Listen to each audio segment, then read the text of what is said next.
Balaji Films presents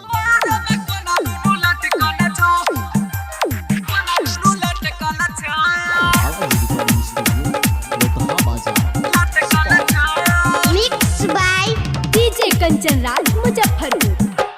चढ़ल जवानी तोहर चमकल छो, चढ़ल जवानी तोहर चमकल छो, एके चमकल छो।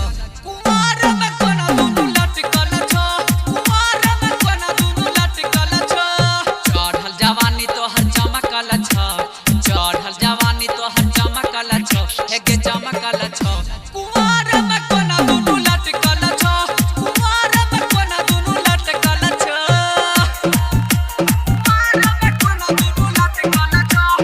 Mixed by DJ Kanchan Raj Muzaffarpur।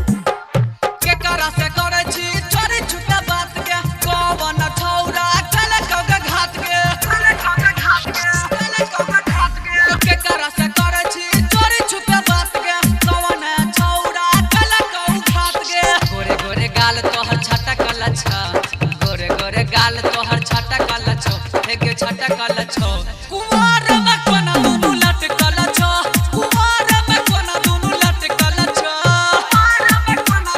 Mixed by DJ Kanchan Raj Muzaffarpur।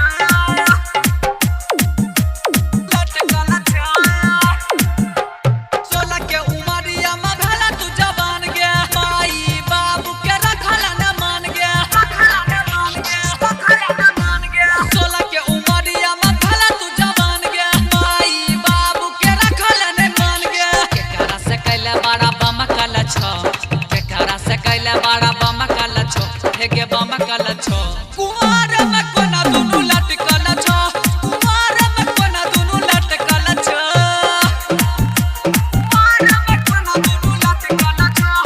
Mixed by DJ Kanchan Raj Muzaffarpur। Writer Suraj तोहर मारल को मोती रौशन लाल यादव कल कगे छाती राइटर सूरज तोहर मारल को मोती रौशन लाल यादव कल कगे छाती रमेश दीपक बिहारी के सट कल छो कविस मोहन सनगिया के सट कल छो हेगे सट कल छो कुमार में कोना दुनु लटकल छो कुमार में कोना दुनु लटकल छो चढ़ल जवानी तोहर चमकल छो चढ़ल जवानी तोहर चमकल छो एके चमकल छो कुमार में कोना दुनु लटकल छो कुमार में कोना दुनु लटकल छो Balaji Recording Studio, Lokha Bazar, Supal।